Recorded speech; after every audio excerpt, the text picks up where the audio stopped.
মৃত্যু হলো এক অপ্রত্যাশিত সত্য, যা একদিন সরাসরি তোমার সামনে দাঁড়িয়ে যাবে এবং যার স্বাদ সবাইকে গ্রহণ করতেই হবে, হয়তো কেউ আজ কেউ কাল।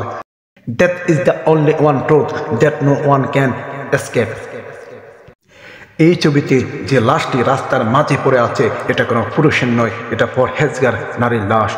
তার যদি শুধু নিঃশ্বাস চলে যাওয়ার কারণে এই অবস্থা হয়, তাহলে তুমি বেহায়া বেপরদা নারী, ভাবো তোমার পরিণতি কি হবে। Her silence is speaker louder than our sins.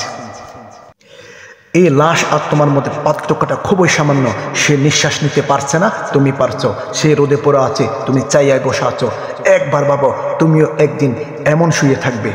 The only difference between you and her is a single breath. এখন তোমার গাড়ি আছে, ভারী আছে, ক্ষমতা আছে, তুমি অন্যের হক মেরে খাও, চুরি করো, সুদ খাও, সবই করো শুধু টাকার জন্য। মরার কথা ভুলে গিয়েছ, কিন্তু নিঃশ্বাস থেমে গেলে এই টাকা তোমাকে বাঁচাতে পারবে না। When your last breath ends, your wealth will mean nothing.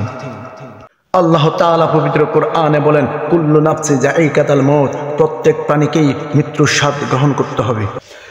সেদিন তোমার সম্পদ, গাড়ি, স্ত্রী কিছু থাকবে না। তোমার জামাও বিশ্বাসঘাতকতা করবে, খুলে ফেলা হবে। তুমি একা শুয়ে থাকবে মাটির নিচে নিঃসঙ্গভাবে। তখন ফিরতে চাইলেও আর সুযোগ পাবে না।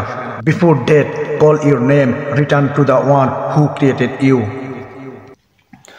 পবিত্র কোরআনে আল্লাহ বলেন, আর দুনিয়ার জীবন খেলাধুলা ও তামাশা ছাড়া কিছু নয়। সূরা আনাম আয়াত 32।